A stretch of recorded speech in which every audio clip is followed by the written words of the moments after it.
Okay? Magandang umaga po sa inyong lahat. At salamat sa inyong pagdalo rito. And I just want to talk about our trip to Geneva. Na kung saan nakasama ko si Undersecretary Raul Vasquez sa pagharap sa United Nations. At doon ay nilinaw natin ang government position tungkol sa human rights issues. And we attended actually 3 conferences. The Human Rights Conference, the Conference of the High Commissioner on Refugees, and the International Conference on Civil and Political Rights. And it was a working visit to Geneva that we conducted, a very, very productive one. Kasi it was overtaken by events nung pag-uwi ko, nung Thursday ng hapon, alas 5 ng hapon, ay hindi na napag-usapan yung mas mahalagang issue tungkol sa ating posisyon as a government sa United Nations. So, that's the basic premise why I called this press conference. And I'd like to thank you for coming. I'm now open to questions. Sir, just a follow-up question about your participation sa UN. Sa tingin niyo po, paano dito binago yung imahe ng Pilipinas sa international community? At ano po ba yung gains ng Pilipinas through this activities na dinaluhan niyo sa UN? Unang-una, there was no more resolution passed by the UN against the Philippines, unlike what happened before, which caused the UNJP, the United Nations Joint Program, to be established. Ngayon, we were able to leave the human rights meetings finished without any resolution being filed against the Philippines, which is very important. And at the same time, probably the biggest thing that we can say here is that the Philippine delegation was able to answer all the questions posed about the Philippines' human rights situation, and that we were able to enunciate clearly government policy. For example, that it is not state policy to have anybody killed, di ba? Kasi yung sinasabing EJK, hindi ko government policy yan. We clarified what government policy is all about. And well, issues on red tagging, I think I clarified that also, which are the CPP, NPA, NDF takes offense at, but it's clarified. Basically, the position of the Philippines with vis-a-vis the violations on human rights was clarified, and the things that we're doing to address violations that were committed, because we cannot say that we are a perfect society. It happens, and it's just that state power should never be used. We should never abuse state power. We will not tolerate any abuse of state power, especially from the actors or human rights violations. We do not tolerate that. Sir, last from my end, na-report na po ba kay Pangulong Marcos yung mga gains natin sa... I will meet with him this afternoon to report on the gains of the Philippines on the Geneva conferences that we attended. The Department of Foreign Affairs was very happy with our performance. By the way, the issue of human rights defenders was also discussed, and I told the United Nations that nobody has the right to arrogate unto themselves the title of human rights defenders, since we are all human rights defenders here. I think that it's not an exclusive club that belongs to any political party. It is a membership of all, as long as you care about the human rights that have to be respected throughout the world and throughout the country. Sir, follow-up lang din. Meron po ba tayong mga pagbabagong gagawin coming off yung Geneva experience? Yes, marami.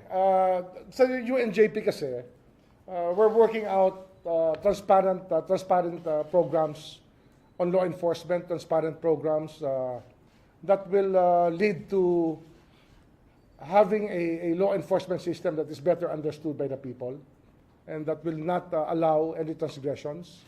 I think that that's the most important part of it, no? That we are working closely with the government. The PNP was part of the delegation. So was the Dangerous Drugs Board, the PDEA.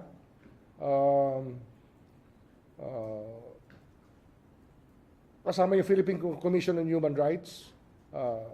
Basta marami kami. DFA, ang mahalaga na nakasama namin doon was the Department of Foreign Affairs because the Geneva Post was the one that helped us. The UN permanent representative of ours, Ambassador Ivan Garcia, helped us a lot, and their team in Geneva. Makikita mo rito that the Philippine delegation as a team in action, which delegation I headed in Geneva during those days. Yung anti-terror law po, Sec, nabanggit niyo. Yes, anti-terror law was mentioned, and that we clarified the issues with the anti-terror law because there were many misgivings being bruited about by civil society organizations on the abuse of the anti-terror law. And I clarified it already to them that the anti-terror law was crafted to comply with international standards, and that there are countries which have stricter, which give more power to the state with regards to the enforcement of provisions of the anti-terror law. For example, Singapore, which gives 720-day period of detention, and then other countries which give longer periods of detention. Indonesia, Singapore, Bangladesh. Ano ba yan?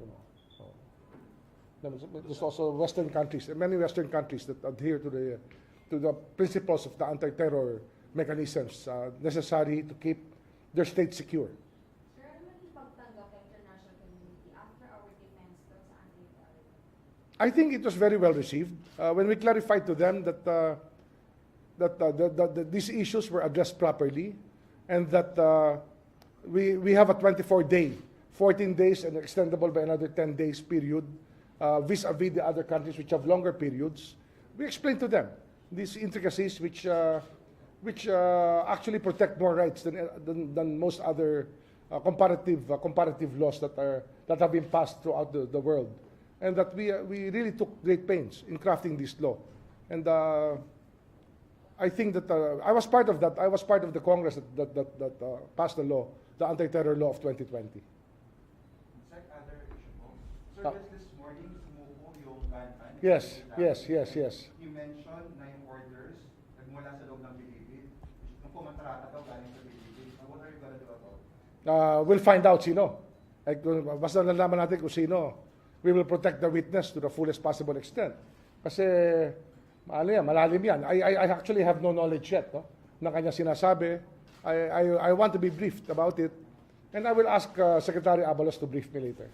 Sa loob ng Bilibid, kung sino man yan, dapat malaman natin. Ilalabas natin yan. In order pa kayo kay DG to investigate, To sir, yung nangyari. to DG Bantag. Yes, sir. Ngayon ko lang nalaman yan eh. I just found out now. I will immediately after this meeting, I will tell him to give me a report on this if he has any knowledge already. Because what the gunman said and what the DG knows, we do not know if they are the same. We cannot presume that. Other issue rin po. Kamusta po kayo ngayon amid po sa controversy po sa inyong anak? And nakausap niyo ba po ba ulit siya? And I haven't talked to him actually since the beginning. I've stayed away from the case. I have not talked to anybody. I have not asked anybody any favor. I just talked to a cousin of mine who's a lawyer who will start or has started representing him already. That's all that's everything that I have to do with the case. I have nothing else to do with the case.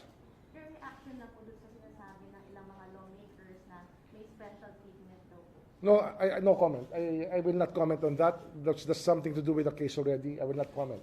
Sir, regarding sa panawagan ng iba na mag-defend daw po kayo, It will not happen. I will not comment anymore on the other issues there. But it will not happen.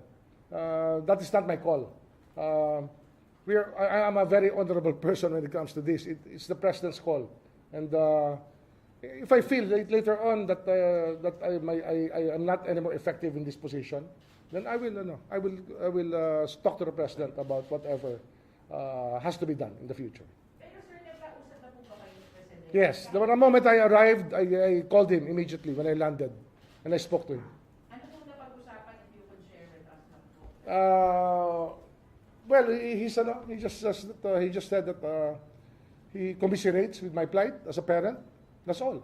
And he said that just go back to work because we need you. Sabi niya, we have to start working again in the local scene since you were able to do well in the international scene. We need you again in the local scene to do what has to be done.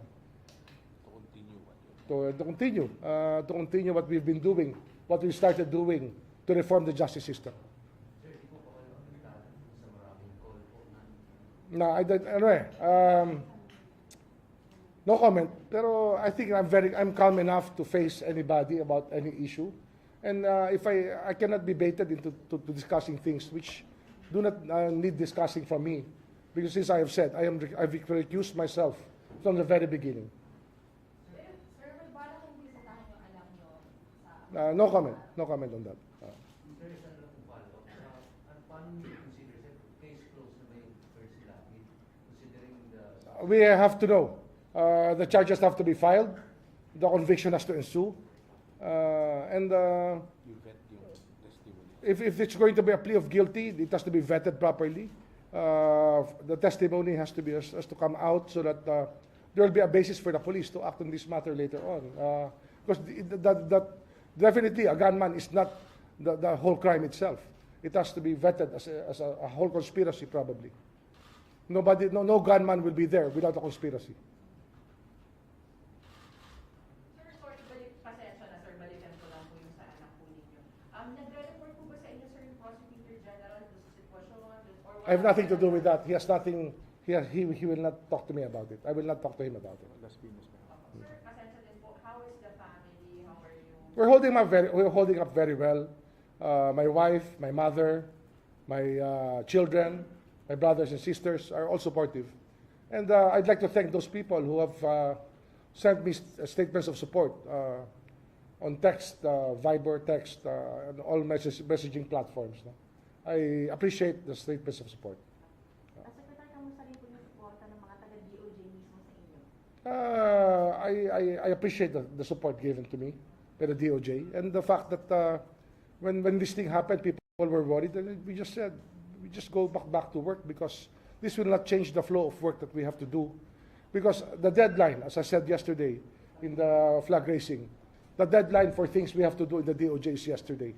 We have to really rush to work and finish these reforms that have to be laid out to make our justice system better. Prosecution system, correction system, investigative system, our system for pardon and parole, parole and probation. All of these matters that have to be threshed out. Our land registration, our immigration, things that the DOJ is on top of and has to be on top of to be able to guide these agencies, which actually affect our quality of life as a country.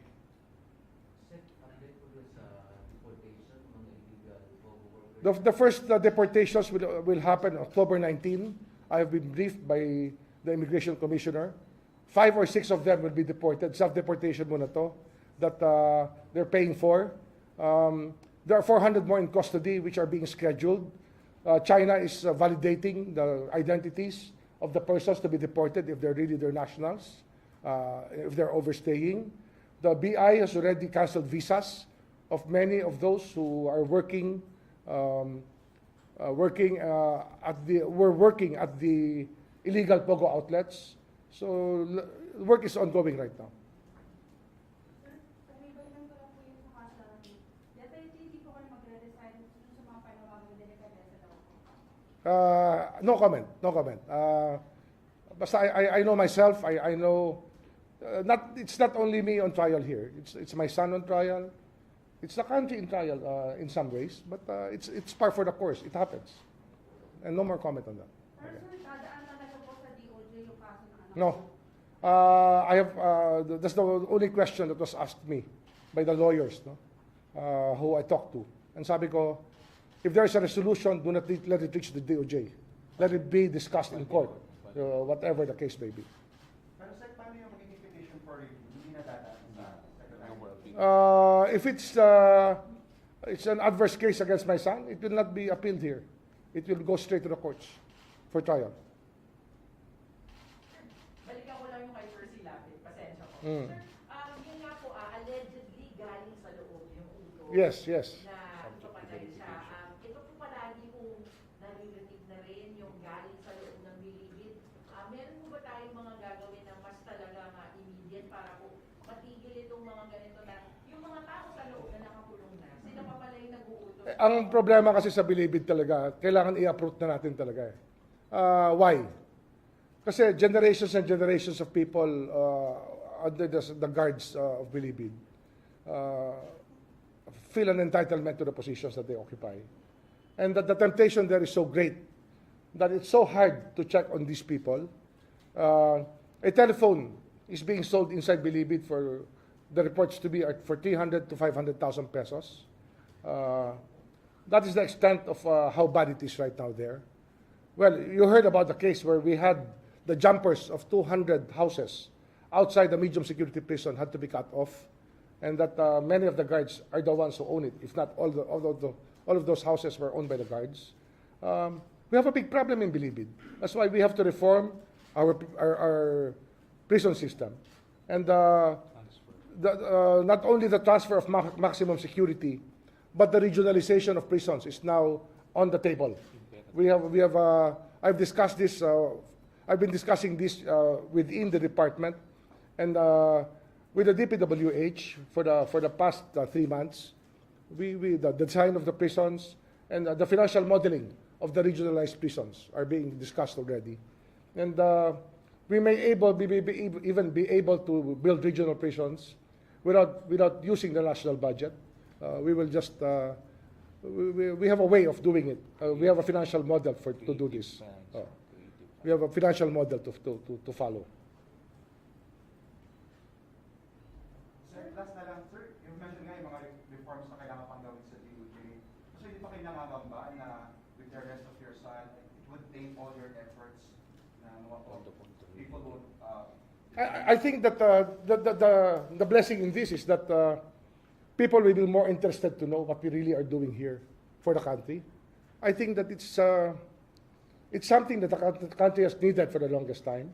And we were the first ones, not the first ones, we're not reinventing the wheel, but we are the ones who really have the opportunity to do it, because from day one, the President allowed me to organize a team of people who are willing to work for the changes that we are working on. And that is the most important aspect here. Because without a team that you trust, and without a team that you believe in, it's very hard to delegate work. And I believe that the people that I brought with me here, and the people I selected to work on the higher levels, to supervise the lower levels, have been very effective. And we will be continuing to do this, and it will be a legacy-setting administration. And I think that we can be thankful to the President for that. Sir, can we just get a clarification lang po? Ano po ba talaga yung kumbaga regulation regarding sa pagpapakita ng mukha po ng mga naaaresto? Kasi meron po mga tungkol po specifically dun sa pag-blur daw po ng mga... I think that's a human rights issue, but I will not discuss it. Sir, doon lang po sa issue ng reform sa bilibid, meron po ba kayong deadline or timetable? Ano to? Ang projection ko kasi, within the next 3 to 4 years, we may be able to build a few regional prisons already. We will work, we will see how it launches within the next 20 months, because we're just finalizing the design of a regional prison that will be standard throughout the country. And then the financial model will come into play when we speak to the local government units about it. Because it will take a lot of work also, cooperation between the DOJ and the local government units. Can you imagine? Because regionalization solves many problems. No? You're humanizing the prison system.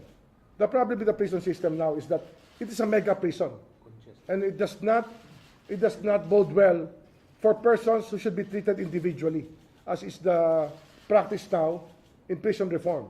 Right now, everybody is just a number. Out of 39,000 people inside Bilibid, how can you just make sure that everybody is treated properly? So when you humanize it, when you put a prison number limited to 2,500, I think that the reform will be better. Sa una-una pa lang, sa simula pa lang, may dalaw kagad ang tao na nakapiit, ay madadalaw na ng kanyang mahal sa buhay. That is the first part of the reformation that a person can get when the time comes. Sir, ilan yung target natin mapalaya? Kasi sabi natin, ituloy natin. 5,000 ang target ko by June 30. That's the target that we have set. The carpetas are coming in more regularly now. I think that the Parole and Probation Office and the Board of Pardon and Parole have more than 2,000 carpetas now already. And it has come faster, at a faster rate than 3 years worth of carpetas in some areas. But we've done it in just a matter of 100 plus days. In fact, these carpetas were delivered, more than 2,000 carpetas were delivered in the first 100 days of the president. This is very rare, very rare occurrence in our justice system. I think that you in the Justice Beat are aware of how slow they were before. Sir, sorry, kailan po yung inaasahang mass release ulit ng ating mga PDL na? We have pending with the Executive Secretary 318 names to be set to liberty either by pardon, parole, and other applications of the law. Clemency, pardon, parole, commutation of sentence, acts of grace of the sovereign, as we call it. Part of doon sa di ba yung napalaya kamakailan yung 371? 371. Yung pardon na sinabi niyo kay Presidente. Ito pa rin, pending pa rin. But finally, I think that something is being done with the new Executive Secretary at the helm, who we respect all. We all respect the former Chief Justice Lucas Bersabin. I was with him yesterday. I spoke to him yesterday.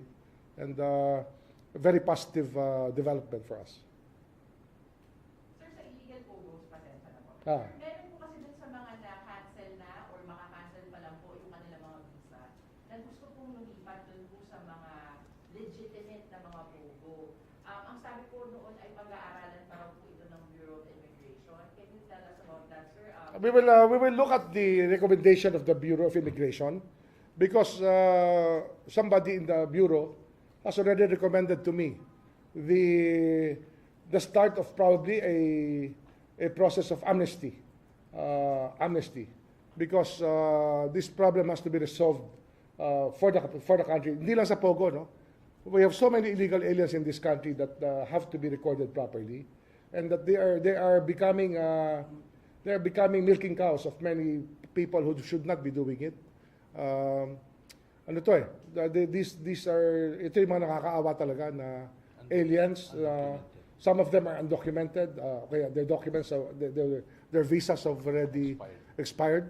Many of them have been here for years. Some of them from birth. So these illegal aliens we have to deal with them. It's something that all of this mistreatment of foreigners in our country has to stop. Filipinos are abroad. We all pray that all Filipinos abroad are treated properly.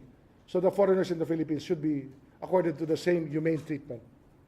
Sir, si Senator Gatchalian, meron din po siyang mention na nakakarating po sa kanya mga reports na ito nga po mga illegal Congo workers ay napipilitan na raw po, nanunuhol na raw para raw po sila ay makapanatili sa bansa. Do you have reports on that, sir? That's why sometimes you have to consider all of these suggestions for us. The system was very bad before. If you can imagine that many of these documents were bribe documents. No? A lot of money was exchanged hands when many of these visas were given before. Let's face it, let's call a spade. But nagista na natin to rito, inabutan ko na yan. So what do we do under the circumstances? So we have to look at this from a practical standpoint, as well as, of course, a national standpoint. If there is a national security standpoint, we will speak to the military about it. But we will not ignore any of the important facets of having illegal aliens in our country. But the more important thing, of course, is the fact that there is also international humanitarian law, and you have to be you have to be compassionate. No? After all, what is the DOJ for but to serve compassionate justice? I think that is the very aim here that the president has mentioned to me in the past. No? That it has to be the iron hand with a velvet glove. So we have to be compassionate in our ways, in our thinking. That is the way that society becomes very, very civilized when and disciplined also at the same time.